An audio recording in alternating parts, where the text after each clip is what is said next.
ಗೀತಮ್ಮ ಕೊಲೆ ಪ್ರಕರಣಕ್ಕೆ ಸಂಬಂಧಿಸಿದಂತೆ ಎಸ್ಪಿ ಮಿಥುನ್ ಕುಮಾರ್ ಮಾಹಿತಿ ನೀಡಿದ್ದಾರೆ. ದೆವ್ವ ಬಂದ ಪ್ರಕರಣದ ಕುರಿತು ಎಳೆ ಎಳೆಯಾಗಿ ಬಿಚ್ಚಿಟ್ಟಿದ್ದಾರೆ.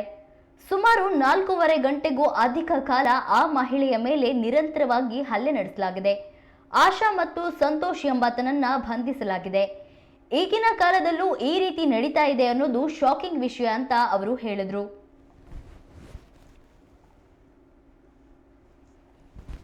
ಪೊಲೀಸ್ ಠಾಣಾ ವ್ಯಾಪ್ತಿಯಲ್ಲಿ ಒಂದು ಮರ್ಡರ್ ಪ್ರಕರಣ ದಾಖಲಾಗಿದೆ. ಗೀತಮ್ಮ ಅನ್ನೋ ಒಬ್ಬ ಹೆಣ್ಮಗಳು, ಸುಮಾರು 55 ವಯಸ್ಸು ಈಕೆಗೆ. ಈಕೆ ಮೃತ ಹೆಣ್ಮಗಳಾಗಿರ್ತಾರೆ. She is the victim. ಏನಾಗಿದೆ, ಈಕೆಗೆ 3 ಜನ ಮಕ್ಕಳಿರ್ತಾರೆ. 2 ಗಂಡು ಮಕ್ಕಳು, 1 ಹೆಣ್ಮಗಳು. ಒಬ್ಬ ಗಂಡು ಮಗ ಈಕೆ ಜೊತೆನೇ ಅಲ್ಲಿ ಜಂಬರ್ಘಟ್ಟ ಅನ್ನೋ ಒಂದು ಹಳ್ಳಿನಲ್ಲಿ ವಾಸವಾಗಿರ್ತಾನೆ. ಕೆಲವೊಂದು ದಿನಗಳಿಂದ ಈಕೆ ಮೈ ಮೇಲೆ ದೆವ್ವ ಬರುತ್ತೆ ಅಂತಂದು ಅಲ್ಲಿ ಊರಿನಲ್ಲೆಲ್ಲ ಸ್ವಲ್ಪ ಮಾತಾಡ್ಕೋತಾ ಇರ್ತಾರೆ.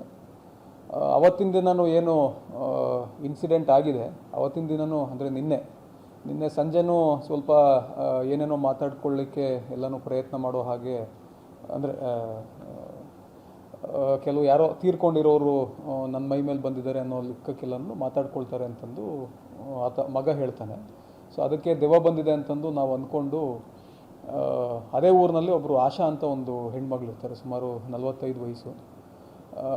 ಇವ್ರ ಮೈ ಮೇಲೆ ದೇವ್ರು ಬಂದಿದೆ ಅಂತಂದು ಇವನು ಅಂದ್ಕೊಳ್ತಾನೆ. ಯಾರು ಇವನು ಸಂಜು ಅಂತ ಮಗ ಏನಿದ್ದಾನೆ ಅಂದ್ಕೊಂಡು ರಾತ್ರಿ ಸುಮಾರು ಒಂದು 8:30-9 ಗಂಟೆ ಅಷ್ಟೊತ್ತಿಗೆ ಆಕೆನ ಮತ್ತು ಆಕೆಯ ಗಂಡ ಸಂತೋಷ್ ಅಂತ ಇಬ್ಬರೂ ಮನೆ ಹತ್ರ ಕರೆಸ್ತಾರೆ. ಮನೆ ಹತ್ರ ಕರೆಸಿ ಸುಮಾರು 9:30 ಅಷ್ಟೊತ್ತಿಗೆ ಒಂದು ಕೋಲ್ನಿಂದ ಅವ್ರಿಗೆ ಹೊಡ್ಕೊಂಡು ಆಲ್ಮೋಸ್ಟ್ ಒಂದು ಅರ್ಧ ಕಿಲೋಮೀಟ್ರ್ವರೆಗೂ ಹೊಡ್ಕೊಂಡು ಹೋಗ್ತಾರೆ. ದೆವ್ವ ಬಿಡಿಸ್ಬೇಕು ಅಂತಂದು ಹೇಳಿ. ಆಮೇಲೆ ರಾತ್ರಿ ಸುಮಾರು 1:30ವರೆಗೂ ಇದೇ ರೀತಿ ಅವಕ್ಕೆ ಪಾಪ ಭಾಳಷ್ಟು ಬೇಡ್ಕೊಂಡಿದ್ದಾಳೆ. ವಿಡಿಯೋ ಎಲ್ಲನೂ ಸಿಕ್ಕಿದೆ. ನಮಗೆ ನೀರು ಕೊಡಿ, ಭಾಳ ಸುಸ್ತಾಗ್ತಾ ಇದೆ ಅಂತಂದ್ಬಿಟ್ಟು ಕೇಳ್ಕೊಂಡ್ರೂ ಸಹಿತ ಇವರು ಬಿಟ್ಟಿಲ್ಲ. ಆ ದೆವ್ವಕ್ಕೆ ನಾವು ಹೊಡಿತಾ ಇದ್ದೀವಿ ಅನ್ನೋ ಲೆಕ್ಕಕ್ಕೆ ಮಾಡಿಕೊಂಡು ಸುಮಾರು 1:30ವರೆಗೂ ಕೂಡ ಆಲ್ಮೋಸ್ಟ್ ಒಂದು 4.5 hours ಕಂಟಿನ್ಯೂಸ್ ಆಗಿ ಆಕೆ ಮೇಲೆ ಹಲ್ಲೆ ಮಾಡಿಕೊಂಡು ಕರ್ಕೊಂಡು ಹೋಗ್ತಾರೆ. ಆಕೆ ಮತ್ತೆ ಅನ್ಕಾನ್ಷಿಯಸ್ ಆಗಿ ಬಿದ್ದು ಒಂದು ಅರ್ಧ-ಮುಕ್ಕಾಲು ಗಂಟೆ ಅಷ್ಟರಲ್ಲೇ ಪ್ರಾಣ ಕೂಡ ಕಳ್ಕೊಂಡಿದ್ದಾರೆ. ಸೊ ಇಮಿಡಿಯೇಟ್ಲಿ ನಾವು ಪ್ರಕರಣನೂ ಕೂಡ ದಾಖಲು ಮಾಡ್ಕೊಂಡಿದ್ದೀವಿ ಹೊಳೆಹೊನ್ನೂರು ಪೊಲೀಸ್ ಠಾಣಾ ವ್ಯಾಪ್ತಿನಲ್ಲೇ. ಆ 3 ಜನ ಯಾರು ಆರೋಪಿತರು ಇದ್ದಾರೆ ಅವ್ರನ್ನೂ ಕೂಡ ಅರೆಸ್ಟ್ ಮಾಡಿದ್ದೀವಿ. ಆರೋಪಿತರು ಮೊದಲನೇವರು ಆಶಾ ಅಂತ, ಇವ್ರ ಮೈ ಮೇಲೇನು ದೇವ್ರು ಬಂದಿತ್ತು ಅಂತಂದು ಹೇಳ್ಕೊಂಡು ಬಂದಿದ್ದರು. ಆಕೆ ಒಬ್ಬರು ಆರೋಪಿತರು. ಅವರ ಹಸ್ಬೆಂಡ್ ಒಬ್ಬ ಸಂತೋಷ್ ಅಂತಂದು, ಆತನೂ ಕೂಡ ಅರೆಸ್ಟ್ ಮಾಡಿದ್ದೀವಿ. ಆಮೇಲೆ ಈಕೆ ಮೃತ ಹೆಣ್ಮಗಳೇನಿದ್ರು ಅವರ ಮಗ ಸಂಜು ಅಂತಂದು, ಇವನು ಯಾರು ಕರೆಸಿರ್ತಾನೆ ಪಾಪ ಆಕೆ ಭಾಳಷ್ಟು ಕೇಳ್ಕೊತಾರೆ ಮಗನಿಗೂ, ಇಲ್ಲ ನನಗೆ ಭಾಳಷ್ಟು ನೋವಾಗ್ತಾ ಇದೆ, ನನಗೆ ನೀರು ಬೇಕು, ಇದು ಮಾಡಬೇಡಿ ಅಂತಂದು. ಇಲ್ಲ, ಇದು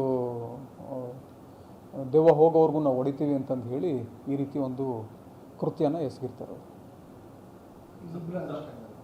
ಮೂರು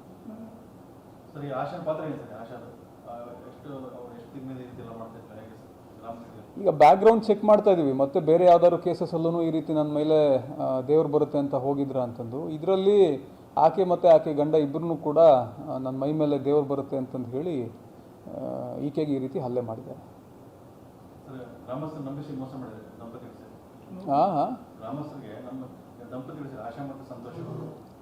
ಆಬ್ವಿಯಸ್ಲಿ ಈಗಿನ ಕಾಲದಲ್ಲೂ ಈ ಥರ ನಡೀತವೆ ಅಂತಂದ್ರೆ ಇಟ್ ಈಸ್ ಕ್ವೈಟ್ ಶಾಕಿಂಗ್.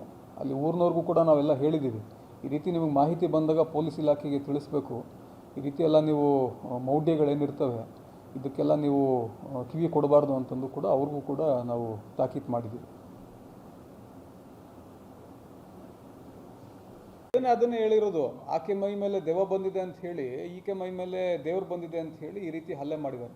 ಪಾಪ ಆಕೆ ಭಾಳಷ್ಟು ಬೇಡ್ಕೊಂಡಿದ್ದಾರೆ, ಇಲ್ಲ ನನಗೆ ಹೊಡಿಬೇಡಿ, ನನಗೆ ಒಂದು ಸ್ವಲ್ಪ ದಾಹ ಆಗ್ತಿದೆ, ನೀರು ಕೊಡಿ ಅಂತಂದು. ಆದಾಗ್ಯೂ ಸಹಿತ ಸ್ವಂತ ಮಗನೂ ಅವನು ಅಲ್ಲಿರ್ತಾನೆ, ಅವನು ಕೂಡ ಹೆಲ್ಪ್ ಮಾಡೋದಿಲ್ಲ.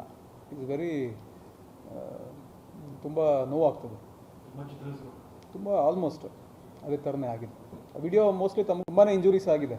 ಕೈ ಮೇಲೆ, ತಲೆ ಮೇಲೆ, ಬೆನ್ನ ಮೇಲೆ ಎಲ್ಲ ಕಡೆನೂ ಸಾಕಷ್ಟು ಇಂಜುರೀಸ್ ಆಗಿಬಿಟ್ಟಿದೆ.